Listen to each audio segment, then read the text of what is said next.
Hi there, and welcome to Madison College. My name is Blanca Deleon, and I am counseling faculty here at Madison College. I have a great job here. I get to teach students such as yourselves, and I also get to counsel students through some of the most difficult and positive times in their life. Here at Madison College, we value diversity and all of the experiences that entails. We strive to make an inclusive atmosphere and to provide students with a positive experience.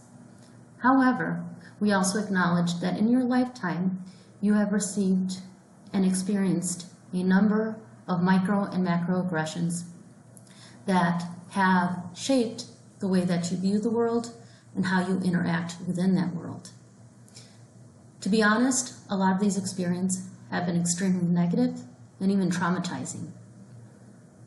Some of us still deal with the residual negative effects that those experiences have left us with. For some of us, we look at those experiences as just something that we need to deal with and move past. For a lot of us, though, those experiences have left us with a slew of emotions that at times are really difficult to manage. What do I mean by that? Some of you may have experienced high levels of anger at times. Perhaps it's confusion or even numbness.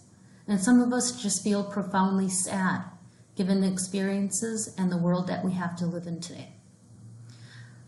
Some of you may have experienced an increase in such experiences over the past 4 years.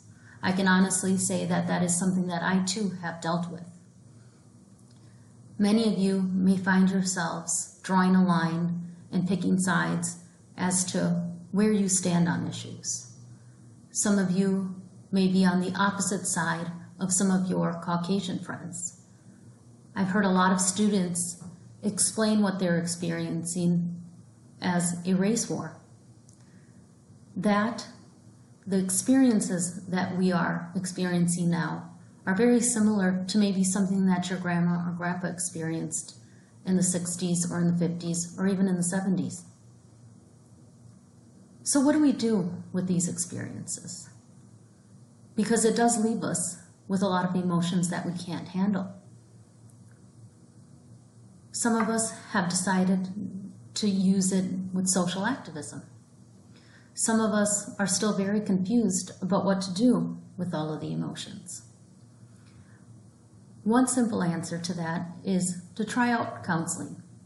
That may have not been the answer that you're looking for, but as a counselor and a person that has experienced counseling throughout their lifetime, I can tell you that that experience helps you grow. Now, if you find yourself with high levels of, let's say, anger or other emotions, that may be indicative of something else.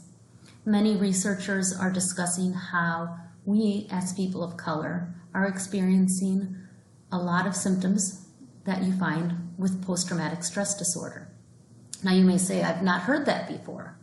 PTSD is for those people who have experienced something in the military or people who have experienced assaults or an act of violence. Well, for the last 18, 19, 20 years, you have experienced a level of microaggressions as well as macroaggressions, and those chronic experiences have left us with a different version of trauma, that leaves us with emotions and how we view the world very similar to other victims of PTSD.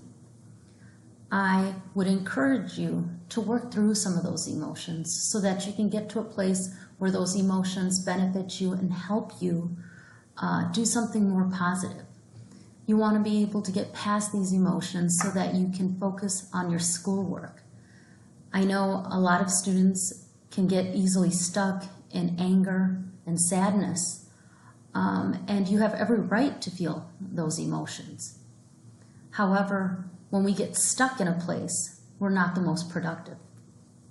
Now, I want to pass over some information to my coworker, John Boyne, who is also a counselor here, so that he can give you some easy tips as to how to deal with some emotions, maybe some increased anxiety that you're dealing with. And I really do hope to see some of you in my schedule in the near future. Thank you.